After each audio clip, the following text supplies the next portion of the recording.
Once upon a time, in Aberdeen, Washington, lived a young boy named Kurt Cobain. But who knew one day he would form the famous band Nirvana and become a rock icon as we know today. But how did Kurt Cobain become such a legendary rock star? Why did he become a rock star? Is it true that the song Smells Like Teen Spirit is named after a body deodorant? Did Kurt have serious stomach problems? Was Kurt fascinated with anxiety and weird dolls? What was his life before fame? It's time for me to answer all these questions and more, since this is ASMR Aaron, back at it again with another daily video to help you relax. So lay back and enjoy the ride. I hope this video gets you through your day, or even better, I hope this read helps you gently fall asleep. I can't wait to get started. This is the tale of Kurt Cobain. What's going on, guys? It's ASMR Aaron again. Hope this video will help you relax or unwind, turn off your brain, or more importantly, gently fall asleep. I'm really excited. This is one of the musicians that got me into music. This one is the tale of Kurt Cobain. Cobain was born on February 20th, 1967 in Aberdeen, Washington, USA, to Wendy Elizabeth, a waitress, and Donald Arlene Cobain, an automotive mechanic. He was a happy-go-lucky child who was fascinated by art. He inclinated, I'm not good at big words, sorry guys, towards art, and was evident from his drawings of cartoon characters on his walls, which bore pictures of Donald Duck and the creature from the Black Lagoon. His inspirational source was his grandmother, Iris Cobain, an artist by profession. Cobain was attracted from music from an early age, and by the age of 4, he could play the piano and even write simple songs about visiting a local park. He was inspired by bands like Ramones and the Electric Light Orchestra. He enjoyed listening to songs such as Motorcycle Song by Arlo Guthrie and songs compromised by the Beatles and Hey Jude, and many more. Seeing his parents separated at a tender young age of 9 changed his temperament immensely. He became an introvert and at times rebellious. Cobain visited his mother on weekends, but stayed with his father, seeing his mother suffer at the hands of the second husband, who was abusive, made him more depressed. His father was not able to keep his promise of not remarrying for long. He remarried and brought 2 children into the house, which resulted in a lot of bitterness in Cobain's attitude towards his father and his new family. As he went through a troubled childhood, his behavior in the public became impudent. When he was taken to a therapist, he advised his parents to be together for the sake of his son's well-being. When his parents failed to work out things together, the complete custody of Cobain was given to his father.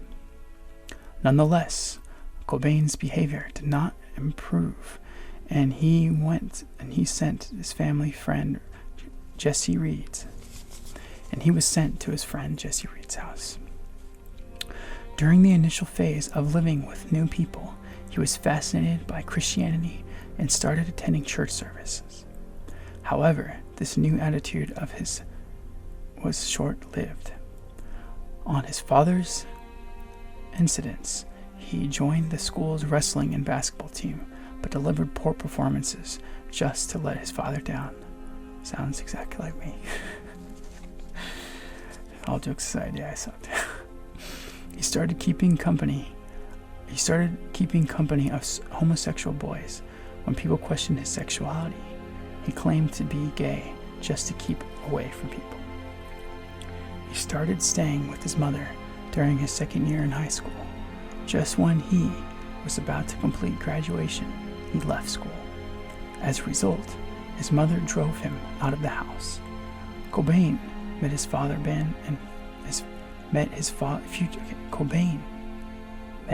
future bandmate while studying at Aberdeen High School. Though they did not connect at first, they eventually bonded because of their mutual love for punk rock. Right after dropping out of high school, Cobain formed a rock band named Fecal Matter in 1985. Rehearing original materials and covers of bands such as the Ramones and Led Zeppelin, the band dissolved a year later, but the tapes recorded by Cobain helped during the initial days of his future band, Nirvana. It was only in 1988 that Cobain finally decided on a name for his group, Nirvana. The band had Cobain as the lead vocalist and guitarist, and Chris Novoselic as the bass guitar, and Aaron Burkhardt on the drums. Nirvana came up with the first single, Love Buzz, which was released by a small label called Sub Pop Records. Their first album, Bleach, was released in 1989.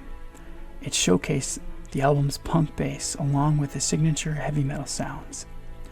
Aaron Burkhardt left the group and was replaced by Chad Channing, who was later replaced by Dale Crover.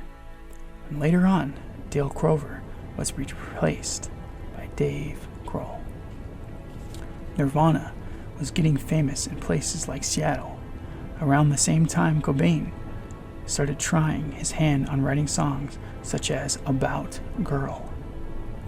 The year 1990 brought in more associations for Nirvana, and the band started collaborating with prominent personalities from the rock and roll genre. Eventually, they landed an opportunity to tour with the popular rock band Sonic Youth. A major accomplishment was achieved in 1991 when the Nirvana joined hands with Geffen Records, Falling, which Nevermind was released. It Smells Like Teen Spirit was a single by Nirvana that won them accolades in the music world.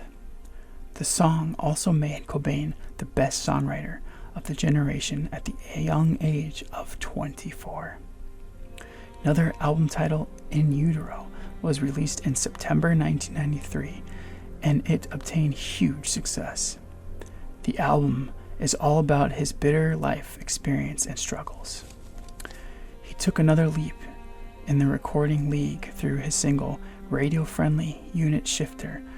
The single, which was part of the album In Utero, describes the impact of the band's last hit single, Smells Like Teen Spirit.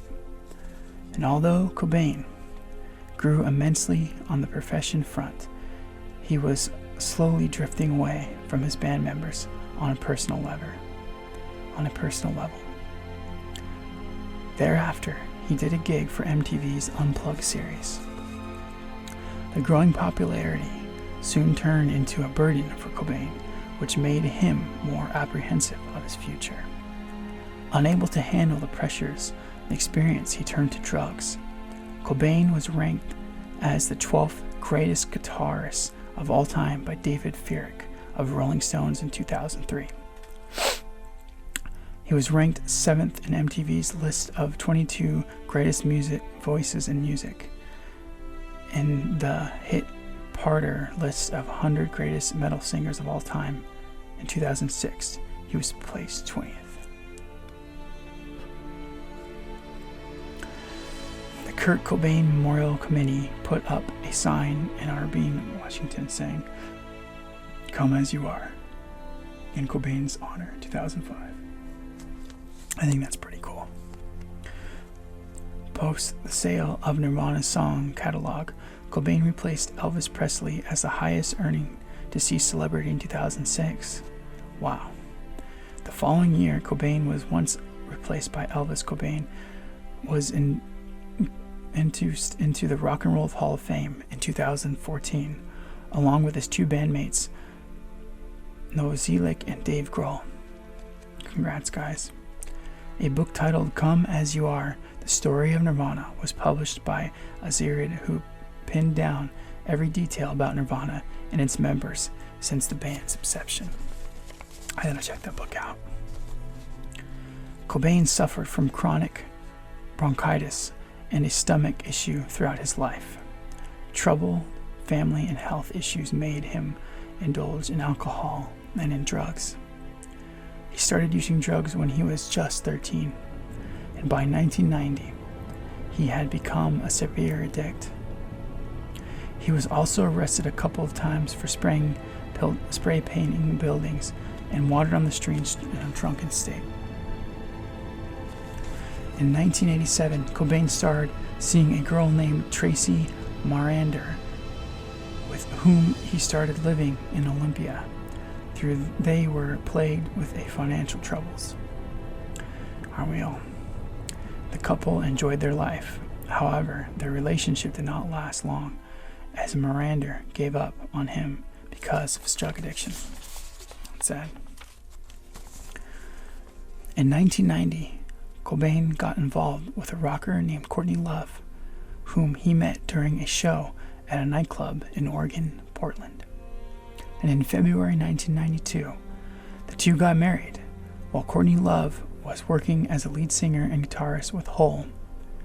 Their daughter, Frances Bean Cobain, was born on August 18th, 1992. Due to Cobain and the Loves of heroin addict, they got involved in a legal case with the authorities. Subsequently, child welfare agents took away their custody of their baby daughter. After months of negotiations, the couple finally got full custody of the daughter. While on a family tour in Europe on March 4th, 1994, he attempted suicide by overdosing on drugs but escaped death. Post this incident, Cobain became a loner with suicidal tendencies, and Cobain went to the Exodius Recovery Center in Los Angeles, California on March 30th, 1994, for a detox program. The following night, he crossed the fence of the rehabilitation center and flew back to Seattle and kept roaming around the city for the next few days. His family and family members were unaware of this whereabouts on April 8th, and his body was discovered at his Lake Washington Boulevard home by an electrician. According to the coroner report, he died on April 5th, 1994. He was only 27.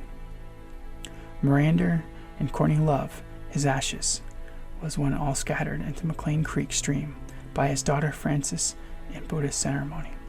That's really cool. He is a well-known member of the 27th Club. I was just thinking that.